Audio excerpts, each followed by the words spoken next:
थप्पड़ कांड के हीरो नरेश मीणा की अनसुनी कहानी।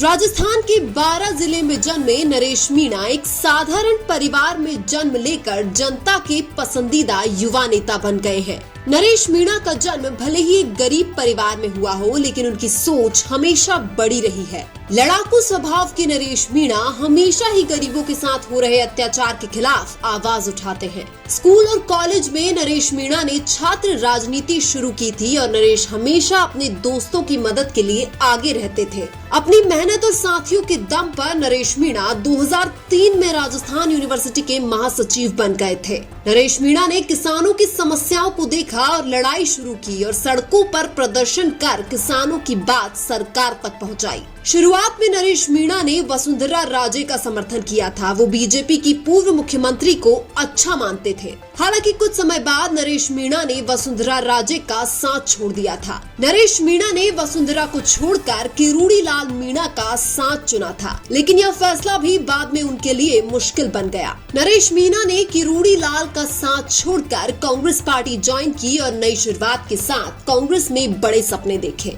कांग्रेस में जाने के बाद नरेश मीणा सचिन पायलट के करीबी बन गए और सचिन पायलट के साथ लगातार काम करते रहे। हालांकि विधानसभा और लोकसभा चुनाव में सचिन पायलट भी नरेश मीणा को टिकट दिलाने में सफल नहीं हो सके। 2023 में टिकट नहीं मिलने से नाराज नरेश मीणा ने कांग्रेस पार्टी छोड़कर निर्दलीय चुनावी जंग में कूदने का ऐलान कर दिया। 2023 में छबड़ा विधानसभा से निर्दलीय चुनाव लड़ने वाले नरेश मीणा 44,000 वोट तो ले आए, लेकिन चुनाव नहीं जीत सके। इसके बाद 2024 के विधानसभा उपचुनाव में भी नरेश मीणा ने देवली उनियारा विधानसभा से एक बार फिर निर्दलीय चुनाव लड़ने का ऐलान कर सबको चौंका दिया। उपचुनाव के दौरान एसडीएम द्वारा वोटों में गड़बड़ी करने के आरोप में नरेश मीणा ने मालपुरा के एसडीएम को थप्पड़ जड़ दिया। एसडीएम को थप्पड़ जड़ने के बाद नरेश मीणा सुर्खियों में आ गए और पूरे देश में थप्पड़ मारने वाले नरेश मीणा की चर्चा होने लगी। थप्पड़ मारने के बाद ज्यादातर लोग नरेश मीणा का समर्थन कर रहे थे, जबकि कुछ लोग नरेश का विरोध भी कर रहे थे।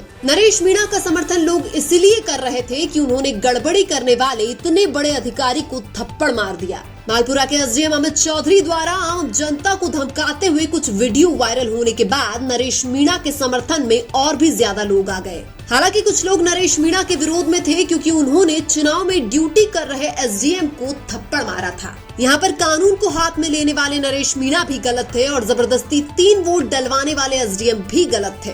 जबरदस्ती वोट डलवाने से मतलब है कि ग्रामीणों द्वारा वोटिंग का बहिष्कार करने के बावजूद एसडीएम ने 3 लोगों से वोट डलवा दिए थे। एसडीएम को थप्पड़ मारने के बाद भी नरेश मीणा अपने तल्ख तेवर नहीं बदलते हैं, क्योंकि जिस गांव में यह थप्पड़ कांड हुआ वो पूरा समरावता गांव नरेश मीणा के साथ था।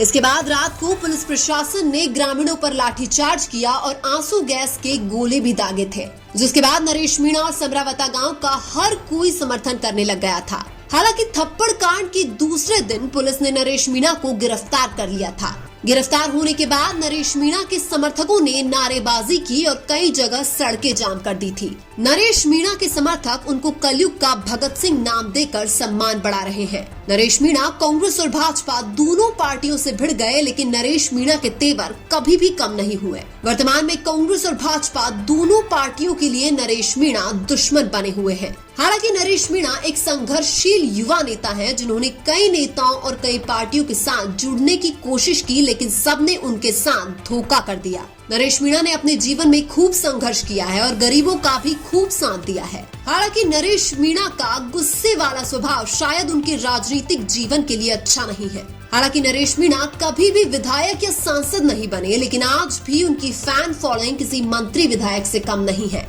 उनकी फैन फॉलोइंग यह दिखाती है कि विधायक और सांसद नहीं बने तो क्या हुआ, नरेश मीणा ने जनता के लिए बहुत कुछ किया है। नरेश मीणा के राजनीतिक भविष्य को लेकर संशय बना हुआ है कि आगे क्या होगा और क्या नहीं। जनता के लिए संघर्ष करना और जेल जाना एक राजनेता के लिए कोई बड़ी बात नहीं है, इसलिए नरेश मीणा कमबैक जरूर करेंगे। लेकिन आपको क्या लगता है, भविष्य में नरेश मीणा विधायक बनेंगे या नहीं? कमेंट करके जरूर बताइए। वीडियो अच्छा लगा तो लाइक कीजिए और हमारे चैनल मीणा की आवाज को सब्सक्राइब कीजिए। धन्यवाद।